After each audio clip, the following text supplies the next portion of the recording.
ദിവസത്തെ ഒന്ന് ഓർമ്മപ്പെട്ടിരുന്നുള്ളൂ. വഖ്ദത്ത് ദിവസം അത് വരാനായിട്ടുണ്ട്. ഏതാ വഖ്ദത്തെ ദിവസം? യൗമുൽ ഖിയാമ. അത് വരാനായിട്ടുണ്ട്. അത് അടുത്ത് വരും. അത് 21-ാം നൂറ്റാണ്ടിൽ വരുമെന്നൊരാൾ എന്നോട് ചോദിച്ചാൽ ഞാൻ പറയാം വരുമായിരിക്കാം, അതിനാണ് സാധ്യത എന്നാണ്. 2019 2100 എന്നൊരു വർഷം ഭൂമിയിൽ ഉണ്ടാവുമോ എന്ന് എന്നോടൊരാൾ ചോദിച്ചാൽ അറിയൂല, സാധ്യത കുറവാണ് എന്നാണ് ഞാൻ പറയുക. സത്യം. അല്ലാഹു കാക്കട്ടെ. പിന്നെ ഞാനൊരു വിവരം കുറഞ്ഞ ആളായതുകൊണ്ട് ചെറിയ ഒരു ചേഞ്ചൊക്കെ അങ്ങോട്ടും ഇങ്ങോട്ടൊക്കെ ഉണ്ടാവും, അത്രേ ഉണ്ടാവുള്ളൂ. അങ്ങനെ കൃത്യമായ കണക്കൊന്നും എനിക്കറിയൂല, കൃത്യമായ കണക്കോട്ട് പറഞ്ഞിട്ടില്ല. يسألونك عن الساعة أيان مرساها فيما أنت من ذكراها إلى ربك منتهاها. അതിൻ്റെ കൃത്യമായ ഡേറ്റ് ആളുകൾ വന്ന് ചോദിക്കും. അത് പറയാൻ നബിയെ താങ്കൾ എന്തിനുദ്യമിക്കണം?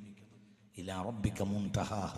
അതിൻ്റെ കൃത്യത പറയേണ്ടവൻ അള്ളാഹുവാണ്. അവൻ പറഞ്ഞിട്ടില്ലല്ലോ, അതുകൊണ്ട് താങ്കൾ പറയേണ്ട.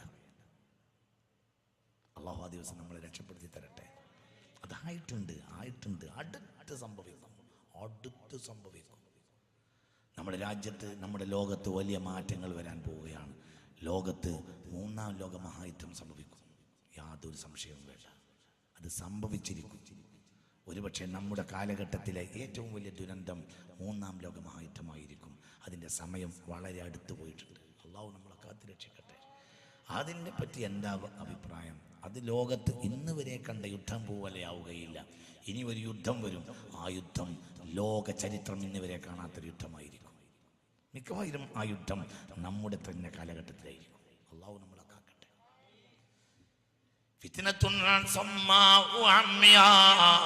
ചെകിടില്ലാത്ത യുദ്ധമായിരിക്കും അത്, കണ്ണില്ലാത്ത യുദ്ധമായിരിക്കും അത്. അതായത് ഇന്ന് വരെ ഒരു കണ്ണും കണ്ടിട്ടില്ലാത്ത, ഇന്ന് വരെ ഒരു ചെവിയും കേട്ടിട്ടില്ലാത്ത യുദ്ധം അടുത്ത് സംഭവിക്കും. അള്ളാഹു നമ്മളെ കാത്ത് രക്ഷിക്കട്ടെ. അള്ളാഹു നമ്മെ കാക്കട്ടെ. അള്ളാഹു നമ്മെ കാക്കട്ടെ. അള്ളാഹു നമ്മെ കാക്കട്ടെ. അള്ളാഹു നമ്മെ കാക്കട്ടെ. ഒരു നല്ല ഒരാള്, ഒരു വലിയ ആള്, അത്രയേ പറയാൻ കഴിയുള്ളൂ. അതിനപ്പുറം പറയാൻ കഴിയില്ല. നമ്മളിങ്ങനെ നടക്കുമ്പോൾ ചില രഹസ്യങ്ങളൊക്കെ പറയും. ഈ ആഴ്ച എന്നോടൊരു സ്വകാര്യം വന്നിട്ട് പറഞ്ഞു, നിങ്ങൾക്കറിയോ 984 87 അന്തൂർപ്പാപ്പ ചാവക്കാട് ഒരു ബസ് സ്റ്റോപ്പിൻ്റെ മുകളിൽ എഴുതി വെച്ചിട്ടുണ്ട്, എന്ത് 984 87 എഴുതി വെച്ചിട്ടുണ്ട്, മഹദി ഇമാം ജനിച്ചിരിക്കുന്നു എന്ന്.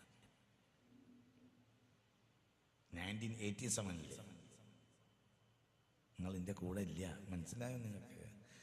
അന്തൂർപ്പാപ്പയെ ഞാനൊരു വാക്ക് കൊണ്ട് പരിചയപ്പെടുത്തി തരാം. ഇന്ദിരാഗാന്ധി മരിക്കുന്നതിന് തലേന്ന് രാവിലെ കിട്ടിയ ഒരു കരിക്കഷ്ണം കൊണ്ട് വേഗം കിട്ടിയ ഒരു വീട്ടിൻ്റെ ചുമരിൽ എഴുതിയിട്ടു, ഇന്ദിരാഗാന്ധി നാളെ മരിക്കുന്നു, ഇന്ത്യൻ പ്രധാനമന്ത്രി നാളെ വെടിയേറ്റ് മരിക്കുന്നു. പിറ്റേന്ന് രാവിലെ ഇന്ദിരാഗാന്ധി വെച്ചു. അതാണ് അന്തൂർപ്പാപ്പ. കേട്ടിട്ടില്ലേ? കേട്ടിട്ടില്ലേ? ആ തൃശ്ശൂർ ജില്ലയിലൊക്കെ വലിയ ബന്ധം ഉണ്ടായിരുന്നല്ലോ. തൃശ്ശൂർ ജില്ലയിലൊക്കെ വളരെ ബന്ധമുണ്ടായിരുന്നു അന്തൂർപ്പാപ്പക്ക്. അപ്പം എന്നോട് ഈ ആഴ്ച ഒരു ഉള്ളറിയുന്ന ചില രഹസ്യമായ ആളുകൾ ചില കാര്യങ്ങളിലൊക്കെ, ചിലപ്പോൾ രാത്രി കാലങ്ങളിലൊക്കെ രഹസ്യമായ ചില കാര്യങ്ങൾ കൈമാറും. ഈ ആഴ്ച ഒരു രഹസ്യം അറിയുന്ന ഒരാൾ ഒരു രഹസ്യം എനിക്ക് കൈമാറി. പുറത്ത് പറഞ്ഞാൽ വിരോധമൊന്നുമില്ല എന്ന് പറഞ്ഞുകൊണ്ട് എന്നോട് പറഞ്ഞു, 987 ഇങ്ങനെ എഴുതി വെച്ചിട്ടുണ്ട്, അന്തൂർപ്പാപ്പ മഹദി ഇമാം ജനിച്ചിരിക്കുന്നു.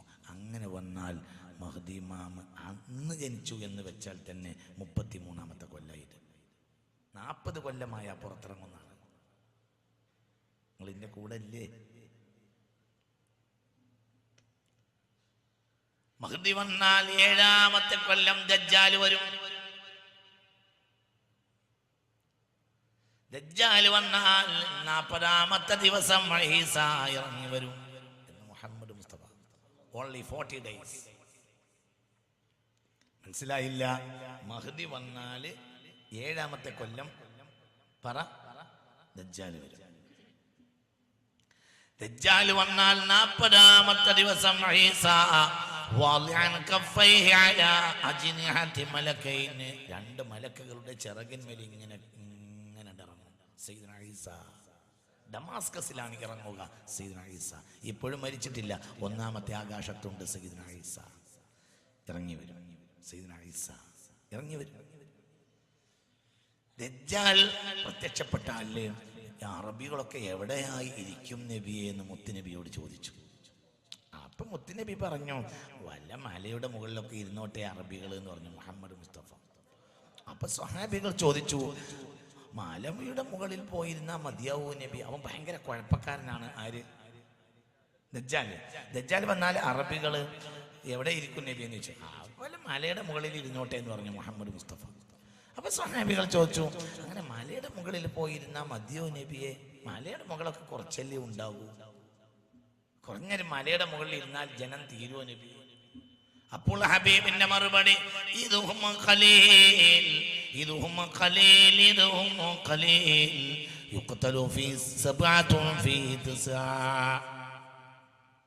അന്ന് അറബികൾ കുറച്ചേ ഉണ്ടാവൂ. അതിനു മുമ്പുള്ള യുദ്ധം ഭയങ്കരമായിരിക്കും. ആ യുദ്ധത്തിൽ 9 അറബിയിൽ 7 അറബിയുടെയും തല കൊയ്തു പോയിട്ടുണ്ടാകും എന്ന് മുഹമ്മദ് മുസ്തഫ. 9 അറബിയിൽ 2 അറബിയെ ദജ്ജാൽ വരുമ്പോൾ ബാക്കിയുണ്ടാകും എന്ന് മുഹമ്മദ് മുസ്തഫ.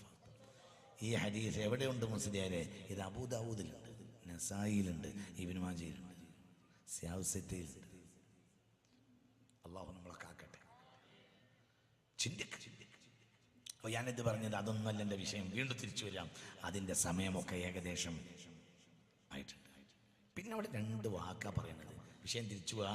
ഞാൻ ഒന്നിങ്ങനെ ഒരു ഇനിഷ്യലി കാര്യം എന്നത് പറഞ്ഞേ ഉള്ളൂ.